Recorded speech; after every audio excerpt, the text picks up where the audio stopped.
కేసులో BRS MLC కవిత CBI custody ముగిసింది. దీంతో ఇవాళ ఆమెను అధికారులు రౌస్ అవెన్యూ సీబీఐ ప్రత్యేక కోర్టు ముందు హాజరుపరుస్తారు. 3 రోజుల పాటు ఢిల్లీ లిక్కర్ కేసులో సీబీఐ కవితను విచారించింది. విచారణ ముగియడంతో అధికారులు ఇవాళ కవితను కోర్టు ముందు హాజరుపరచనున్నారు.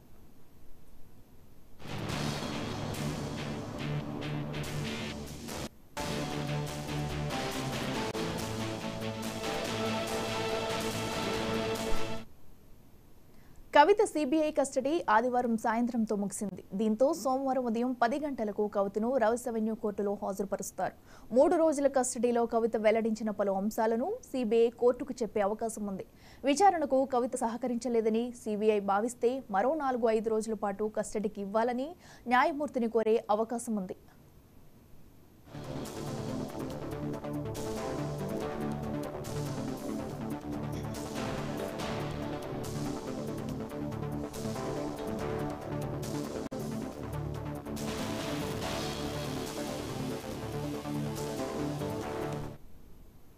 గతంలో ఈడీ కూడా కవితను 2 సార్లు కస్టడీలోకి తీసుకుని విచారించింది. ఇప్పుడు సీబీఐ కూడా మరోసారి కస్టడీకి తీసుకుంటుందా లేదా అనేది ఉత్కంఠంగా మారింది.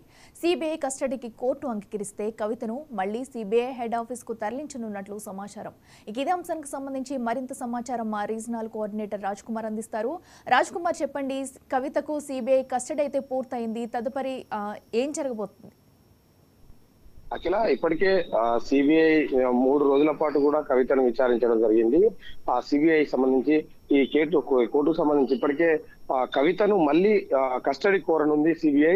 దీనికి సంబంధించి ఇప్పుడు కోరనుంది. ఈ రోజు కోర్టులో ప్రవేశపెట్టనున్నారు కవితను. దీనికి సంబంధించి ఈడీ అధికారులు కోర్టు ఒకవేళ గనక అనుమతిస్తే మళ్ళీ డైరెక్ట్ కూడా సిబిఐ ఆఫీసు కూడా తరలించి మరికొన్ని అంశాలు కూడా పై విచారించేందుకు కూడా సిబిఐ సిద్ధమైంది. కానీ కోర్టు కస్టడీ ఇస్తుందా లేదు అంటే ఇవ్వకుంటే మాత్రం కవితను తిహార్ జైలుకు తరలించడం జరుగుతూ ఉంటుంది.